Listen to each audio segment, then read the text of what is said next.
Hi, I'm Maya from Naturally Improving Me, and today I'm going to be answering several video requests in one. Now, I got 6 different video requests on exercises to do for your feet, whether it's stretching your feet, building muscles in your feet and ankles, which I haven't really thought about very much when I exercise. I don't really specifically pay attention to my feet when I'm stretching or doing a certain exercise.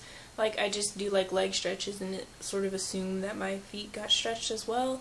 But so I looked it up, and these are the 5 most effective stretches and exercises for your feet. Now, first we're going to start off with the stretches before we do the exercises. There's 2 that are kind of like exercises slash stretches, which I guess are kind of the same thing. But this first one is the lotus stretch, which I like to warm up with whenever I'm doing any kind of exercise or anything like that, because if you do the bound lotus, it's going to stretch a lot of different areas of your body. Now first I'm going to start off with the half lotus, which is bringing one foot on top of the thigh of your other leg. And just leaving it there. You can reach forward and it's going to stretch the under part of your leg and your ankles of the foot that's on top of your thigh. And just leaning forward, you can try to touch your head to your knee to just stretch it even further. Now I'm going to be doing that on the other leg. Like I said, this is the half lotus. Next I'm going to be showing you the full lotus, which is both feet on top of the thighs of the opposite leg. Now this is the full lotus. It stretches your knees, your ankles, your calves, and your thighs, pretty much every area of your leg.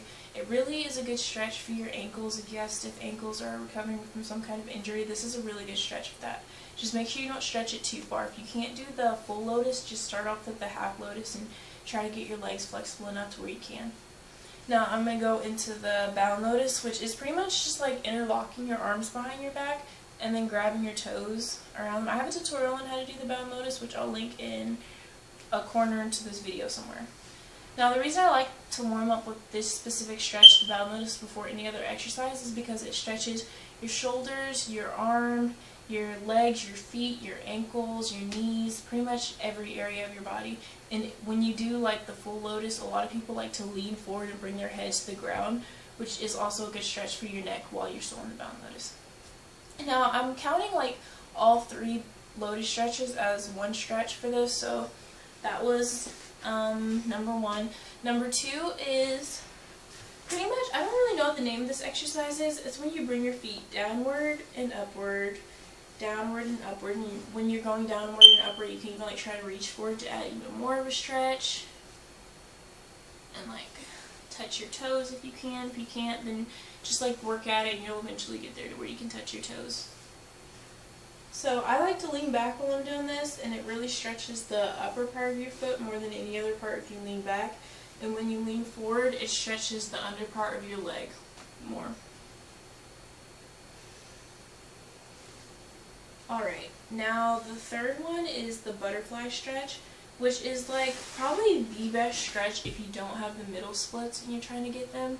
But it's pretty much just keeping your knees on the ground and bringing the heels of your feet to your thighs while your feet are still together. So starting off from here, bringing the heels of your feet closer to your thighs and keeping your knees and legs on the ground all of the way. Now to stretch it even further, you can lean forward and try to put your head on the ground, which I'm going to do now.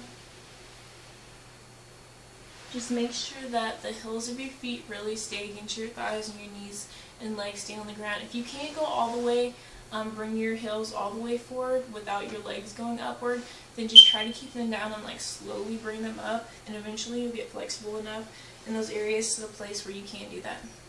Now for the fourth one, it's actually kind of more of an exercise than a stretch, but it does stretch your feet. And they're called calf raises. It's basically when you raise your legs up on your tiptoes, so just like that. You can do it with your legs spread. I like doing it this way because it's easier, but if you want more of a stretch and exercise and really building muscles in your feet, then it's probably best to do it with your legs together. Alright. Now this really stretches your ankles on both sides and the top of your feet. The butterfly stretch really stretches the under part of your feet, but this pretty much stretches the upper part of your feet. Alright, now for the fifth stretch sort of slash exercise, It's actually like going against a wall and just like keeping one leg completely planted and pushing against that leg. It stretches the back part of your leg and the back part of your foot. Now there's a wall right here, I'm pressing against it, and while I'm bending one leg, the other leg is still sitting completely straight with the heel of it on the ground. And now I'm going to try it with the other side. One leg is bent, another leg is straight. You can do them both straight like this and then just lean against it. But those are the ones that I looked up, and everyone said that they were the most effective stretches for your ankles and feet and building muscles in your the lower part of your leg, like right here and in your feet. So I hope this was helpful to the people that requested, and I'm sorry you had to wait a week for it. The audio in my camera has not been working. I tried to find an app for my Chromebook that I could like do a voiceover, but I couldn't find any. So now the audio is back on, so I should be back to making bi-weekly videos.